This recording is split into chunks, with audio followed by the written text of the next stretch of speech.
அனைத்து நல்லுள்ளங்களுக்கும் வணக்கம். நான் உங்கள் ரவிக்குமார். தொடர்ந்து நம்ம 39வது அப்டேட்டை பார்த்துட்ருக்கோம். மிக ஒரு முக்கியமான காலகட்டத்தில் இருக்கோம். காரணம் என்னவென்றால், இன்றைக்கி நெதன்யாகு அவர்கள் அங்கே அமெரிக்காவில் இருக்கிறார். வெள்ளை மாளிகையில் பேச்சுவார்த்தை நடத்தப் போகிறார். அடுத்த கட்ட அவங்களுடைய திட்டங்கள் என்ன? அதை தாண்டி லிண்ட்சே கிரஹாமுடைய போத உடலுக்கான இறுதி அஞ்சலி அங்கே செலுத்தப்பட்டிருக்கிறது. அப்போ ட்ரம்ப் மிக முக்கிய அறிவிப்பு சொல்லியிருக்கிறார். ஈரான் அதற்கு பதில் கொடுத்துருக்கிறாங்க. அதனால் எந்த நேரத்திலும் அடுத்த கட்ட தாக்குதல் தொடங்கலாம் என்ற பதற்றமும் உச்சக்கட்ட பரபரப்பும் தொற்றி கொண்டு தான் இருக்கிறது. அதில் எந்த மாற்று கருத்தும் இல்லை. இடையில் உக்ரைனையும் சைடில் சேர்த்திக்கிட்டாங்க. இன்னும் ஒரு 2 நாட்களில் உக்ரைன் மீது தாக்குதல் நடத்துறதுக்கான வாய்ப்புகள் இருக்குதுன்னு சொல்கிறாங்க. அதே போல் இன்று அதிகாலை அங்கே சனா மீது தாக்குதல் நடத்துவதற்கான வாய்ப்புகள் இருக்குன்ற மாதிரி சொல்லியிருக்காங்க. நிறைய விஷயம் பேசலாம், ஷார்ட்டாக பேசலாம். ஸோ பதிவுக்குள்ளே போகிறதுக்கு முன்பே நீங்கள் நம்ம சேனலை சப்ஸ்கிரைப் பண்ணலாம். சப்ஸ்கிரைப் பண்ணிட்டு வாங்க. மறக்காம பெல் பட்டன் கிளிக் பண்ணி ஆல் ஆப்ஷன்ஸ் கொடுங்க. வீடியோ கொடுக்கலாம்.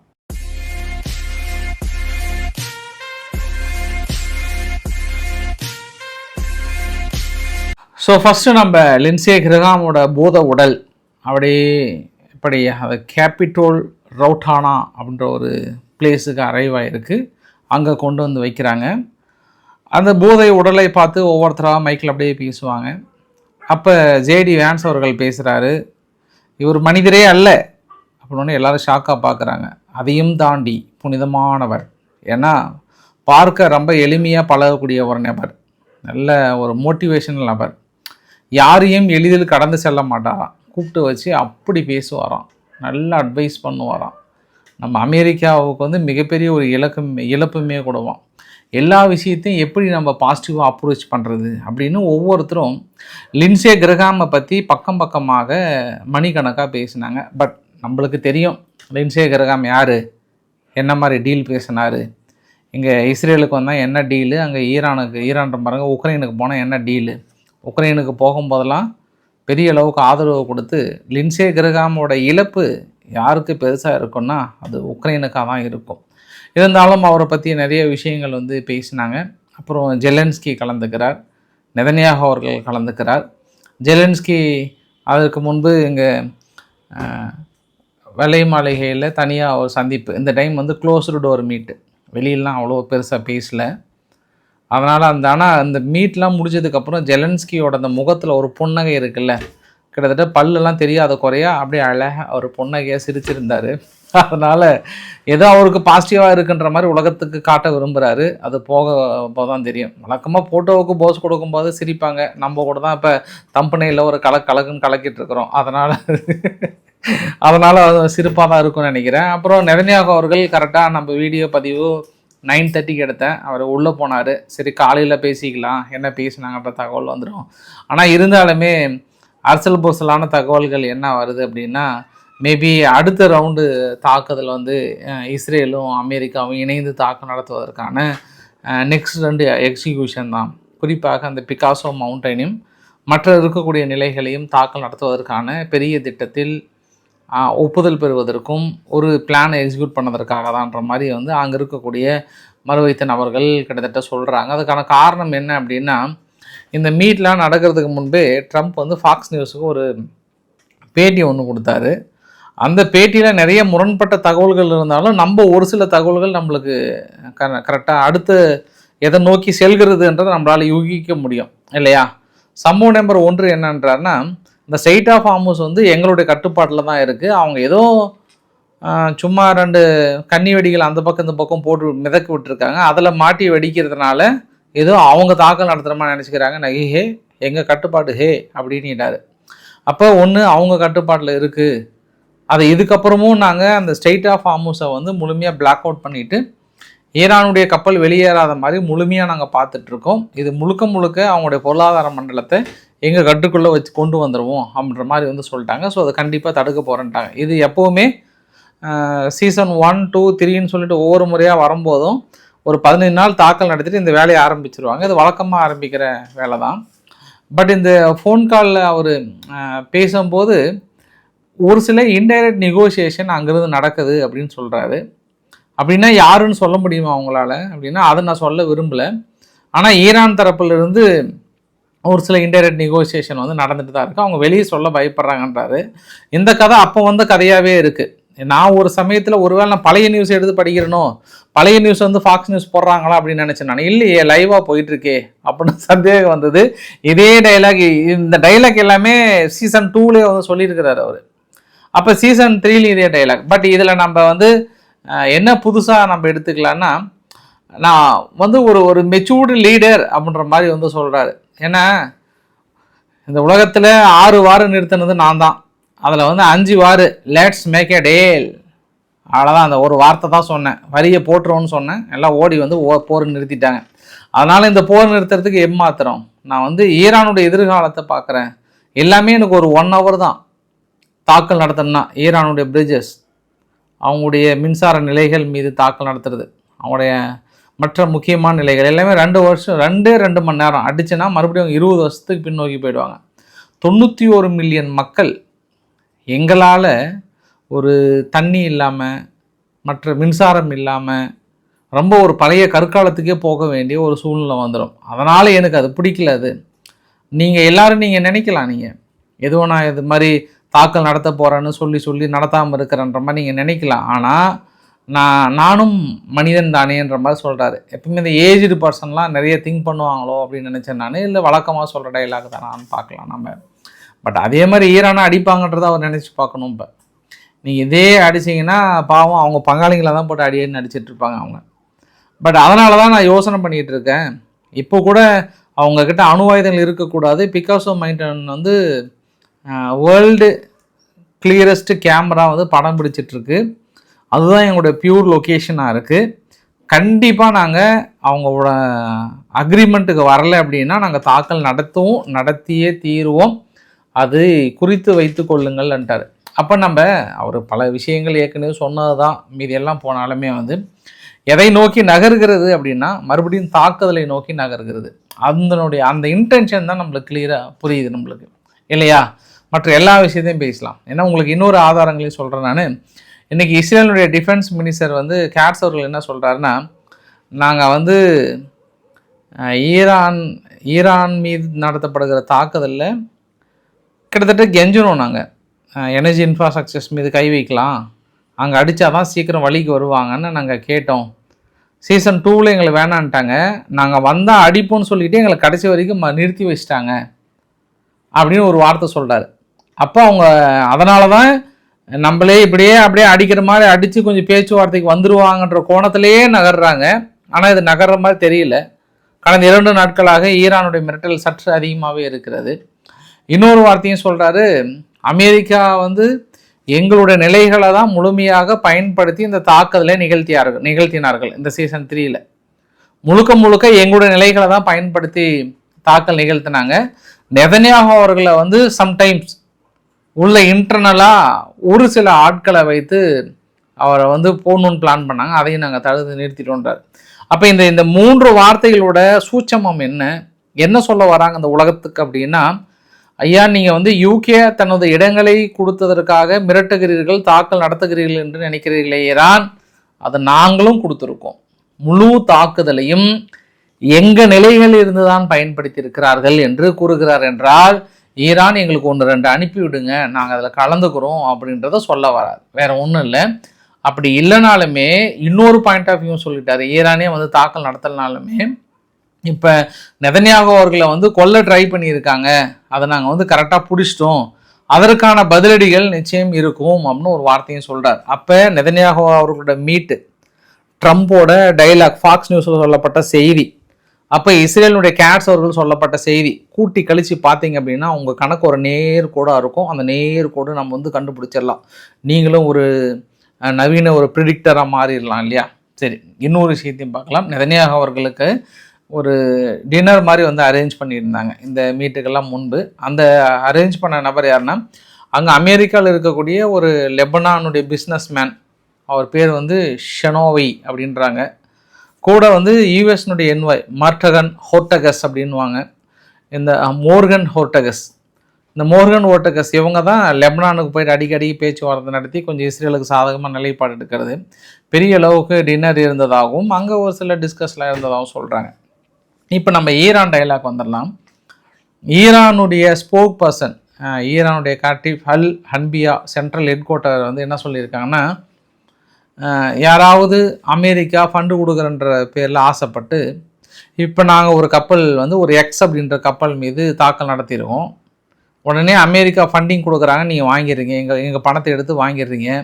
அந்த எக்ஸ் கம்பெனியோட மற்ற கப்பல் இருக்குல்ல, அது எங்கள் ஏரியாவிலே நுழைய விட மாட்டோம், எல்லாத்தையுமே அடின்னு அடிப்போம். இது வந்து நாங்கள் இறுதி எச்சரிக்கையாக சொல்கிறோம்.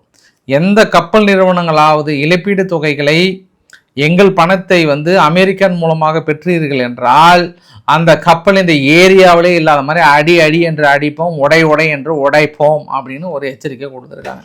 அப்படின்னா அந்த உலகத்துக்கு என்ன சொல்ல வராங்க அப்படின்னா, முடிச்சிடுவோம், கதையை பிரித்து மேய்ஞ்சிடுவோம் அப்படின்னு சொல்கிறாங்க. சரி, அதே போல் ஈராக்குடைய குர்திஸ்தான் நிலைகள் மீது கிட்டத்தட்ட கடந்த 2 நாளில் 14 தாக்குதலை நிகழ்த்தி இருக்கிறோம். 14மே பெரிய சக்சஸ். வாழ்க்கையில் இன்னைக்கு குர்திஸ் நிலைகள் எங்கள் மீது தொட்டு விடலாமான்ற எண்ணத்தை கூட உருவாக்கிய எண்ணம் கூட வந்து கூடாத அளவுக்கு அடித்து நொறுக்கி விட்டோம் அப்படின்னு ஈரான் தரப்பில் வந்து சொல்கிறாங்க. Right.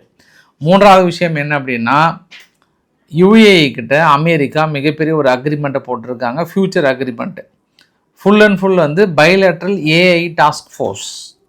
Bilateral AI task force அப்படின்னா, இப்போ intelligence support, protecting critical infrastructures, monitoring the regional security environment, இது எல்லாமே ஏஐ மூலயமா இப்போ ஈரானுடைய எண்ணெய் நிறுவனங்கள் இருக்குது அப்படின்னா ஆர்டிஃபிஷியலாக இன்டெலிஜென்ட் பண்ணிடுவாங்க. ஒரு ட்ரோன் அட்டாக் வருதுன்னா அது இவங்க யாரும் ஆள் இருக்கணும்னு இல்லை, அதே டிடெக்ட் பண்ணி ஈஸியாக அடிச்சிடும். அந்த மாதிரி ஒரு டெக்னாலஜியை கொண்டு வந்து நாங்கள் யாருக்கு கொடுக்குறோம், யுஏஇக்கு கொடுக்குறோம் அப்படின்னு சொல்லியிருக்காங்க. ஏற்கனவே சவுதி கிட்ட ஒரு ஒப்பந்தத்தை போட்டு இப்போ செங்கடலில் காப்பாற்றிட்டு இருக்கிறாங்க. இப்போ யுஏஇ கிட்ட இந்த டெக்னாலஜியை வந்து இம்ப்ரூவ் பண்ணுறேன்னு சொல்லியிருக்காங்க. கத்தார் வந்து ஒரு பெரிய லிஸ்ட்டே கொடுத்துருக்காங்க. மேபி உக்ரைனுடைய எக்ஸ்பீரியன்ஸ் வந்து கத்தார்கிட்ட என்னெல்லாம் எதிர்பார்க்குறாங்க, அடுத்து என்ன வந்து இம்ப்ளிமெண்ட் பண்ண போகிறாங்கன்னா, இந்த ஷார்ட் பீரியடில் 1, 2, 3, 4 இருக்குது பார்த்தீங்களா, இங்கே எல்லாமே வந்து ரடா 42ன்னு சொல்லிட்டு ஒரு ரேடார் கிட்டத்தட்ட ஃபிக்ஸ் பண்ணிகிட்டு இருக்காங்கன்ற மாதிரி வந்து சொல்கிறாங்க. உக்ரைன் ஆல்ரெடி கத்தாரில் பெருசாக அவங்களுடைய ஆன்டி ட்ரோன் சிஸ்டம் மூலிமா வேலை செஞ்சுட்டு இருந்தாங்க இல்லையா, அந்த மாதிரி. 2வது பொசிஷன் பார்த்தீங்கன்னா AS-3 மர்போப். இது யார் வெளியிட்டதுன்னா ரஷ்யா வெளியிட்டிருக்கா. அவங்களுக்கு தெரியும் இல்லையா உக்ரைனுடைய தடுப்பு ஆயுதங்கள் என்ன, எந்த மாதிரி ரேடார் சிஸ்டத்தை யூஸ் பண்ணுவாங்கன்னு தெரியும் இல்லையா. அடுத்து வந்து ஜிர்கா, அவனுடைய பறக்கக்கூடிய டைமு, கரெக்டாக ட்ரோன் வந்தால் எப்படி இடைமறிக்கிறதுன்னு சொல்லிட்டு. நெக்ஸ்ட் வந்து ஸ்டிங்கு. இது எல்லாமே எந்தெந்த பகுதியில் அப்படின்னா ஹமாத் இன்டர்நேஷ்னல் ஏர்போர்ட்டோட எண்டு அந்த பக்கமும் வந்து ராஸ் அபு ஃபாண்டன் சொல்லிட்டு டீசாலினேஷன் பிளான்ட் பக்கத்துலேயே வந்து நிறுத்தியிருக்காங்க. என்ன நிறுத்தி என்ன பிரயோஜனம் சொல்லுங்கள்? கத்தாருடைய டீசாலினேஷன் பிளான்ட்டை தான் அடின்னு அடிச்சிருக்காங்களே, பார்க்கலாம். அந்த அதாவது உக்ரைனுடைய தடுப்புக்கள்லாம் மீறி தாக்கல் நடத்தியிருக்காங்களா, இல்லை உக்ரைன் வந்து அப்புறம் ஃப்யூச்சரில் வரப்போகிறாங்கன்ற கோணத்தில் வந்து ரஷ்யா சொல்லியிருக்காங்களான்றதை பார்க்கலாம். அதே சமயத்தில் அராக்சி அவர்கள் ஓமன்கிட்ட நாங்கள் பேச்சுவார்த்தை நடத்திட்டு இருக்கோம், தொடர்ந்து பாசிட்டிவாக தான் இருக்குது. 2 நாடுகளும் பகிர்ந்து கொள்வதில் ரொம்ப தெளிவாக இருக்கும். ஆல்மோஸ்ட் நாங்கள் டோல் வாங்குறதுல ஒத்துக்கிட்ட மாதிரி தான் எங்களுக்கு தெரியுது. ரொம்ப பாசிட்டிவாக இருக்குது, ப்ரொப்போசல் போயிட்டு தான் இருக்குது அப்படின்னு சொல்லியிருக்காங்க.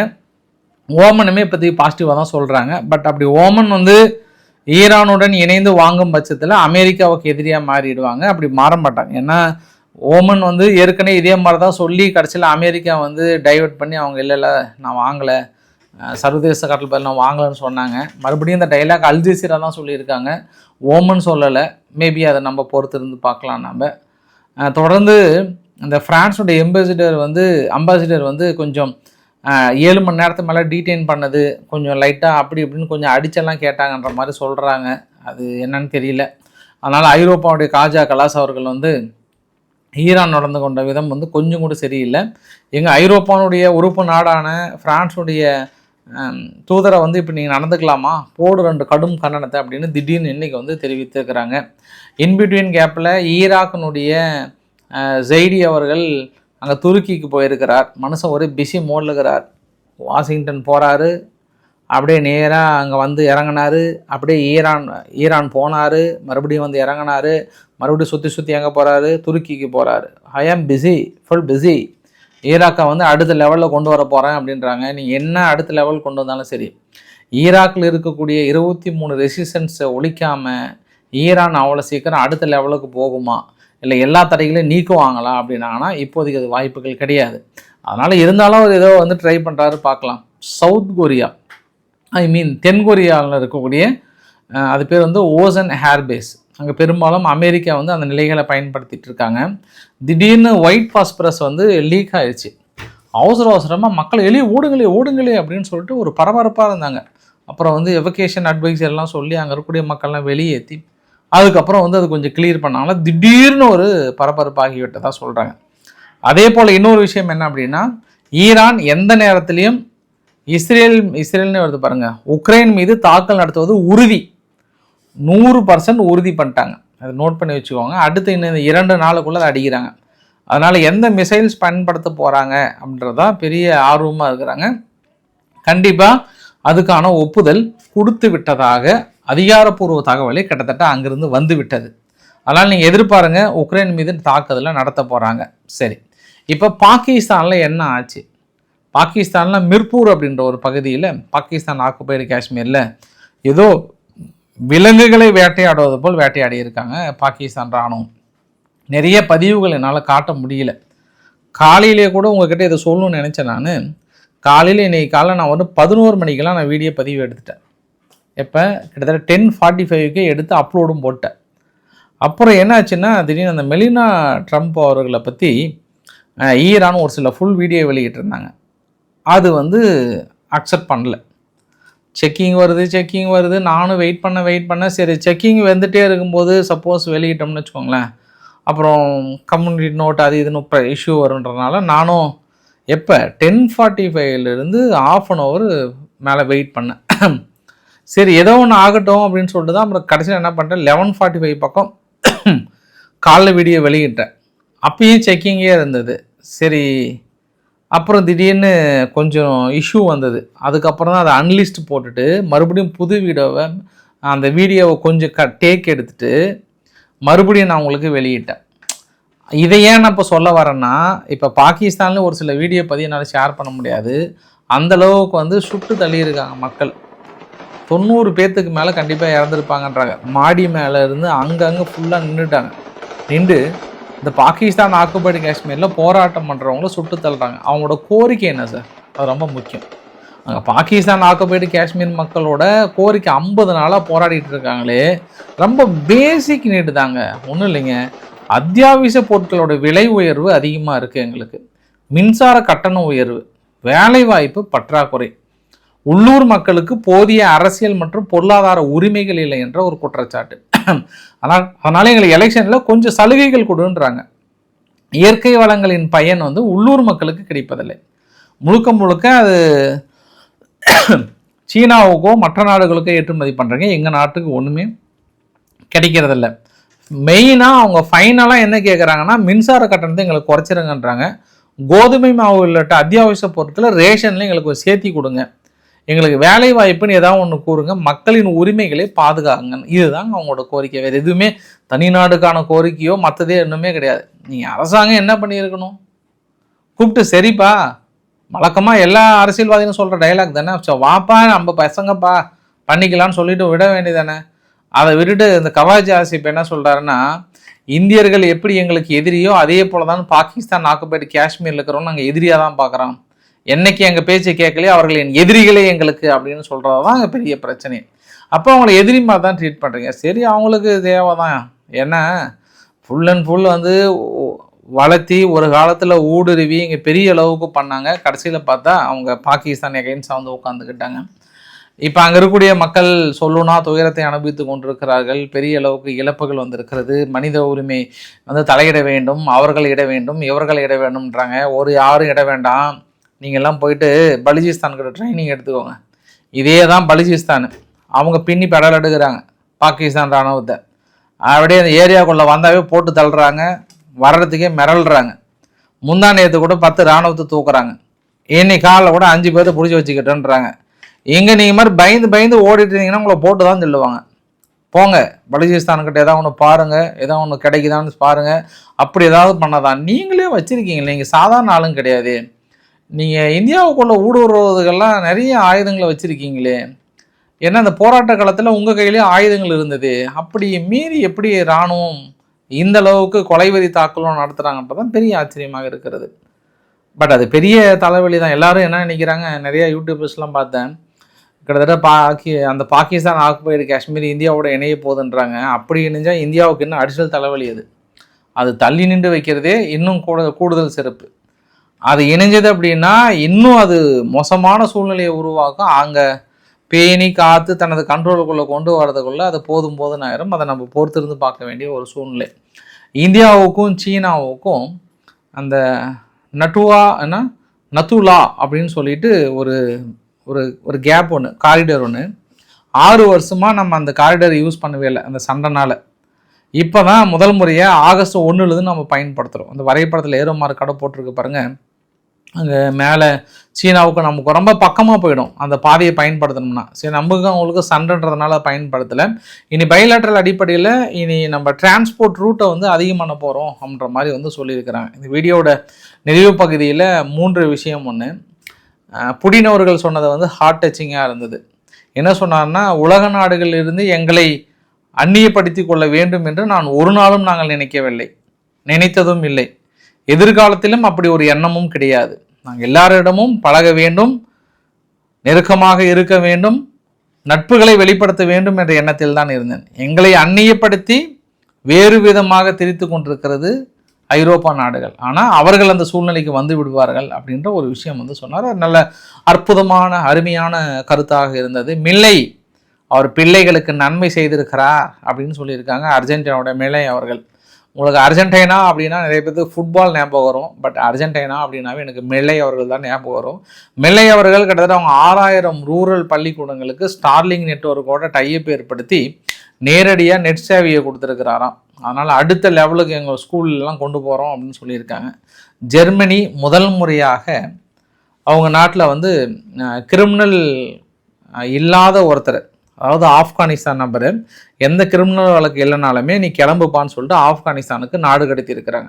ஏன்னா ஆப்கானிஸ்தான் எங்களோட நல்லா வளர்றாங்கப்பா, போப்பா, அருமையாக இருக்கிறாங்க, பேருக்கு தான் அவங்க செல்ஃபி பாய்ஸு, மற்றபடி சூப்பராக வளர்கிறாங்க, போப்பா அப்படின்னு சொல்லிட்டு அனுப்பி வைத்திருக்கிறாங்க. அதுதான் முதல் முறையாக. இனி ஒவ்வொரு நபர்களாக இது மாதிரி நாங்கள் நாடு கடத்துறதே சால சிறந்தது அப்படின்ற ஒரு மனநிலைக்கு ஐரோப்பா கிட்டத்தட்ட கொஞ்சம் கொஞ்சமாக வந்திருக்கிறாங்க அப்படின்றது ஒரு கூடுதல் தகவலாக சொல்ல முடியும். நான் ஒன்று சொல்லணும்னு நினச்சேன். நான் அமெரிக்கா கொலம்பியாவில் இந்த கரீபிய நாடுகள் சொல்லுவாங்க, அங்கே சீனாவோட ஆதிக்கம் அதிகமாக இருக்குது. அதனால் அது எல்லாத்தையும் தூக்கணுன்றதுக்காக அதிகமான அளவுக்கு இன்வெஸ்ட் பண்ணணும்னு நினைக்கிறாங்க. அந்த ப்ராஜெக்டை பற்றி நாளைக்கு உங்களுக்கு சொல்கிறேன் நான். ஸோ பிடிச்சிருந்தால் லைக் பண்ணுங்கள், உங்கள் ஃப்ரெண்ட்ஸுக்கு ஷேர் பண்ணுங்கள், சப்ஸ்கிரைப் பண்ணுங்கள். ரவிக்குமார் சோமு சேனல். நன்றி, வணக்கம்.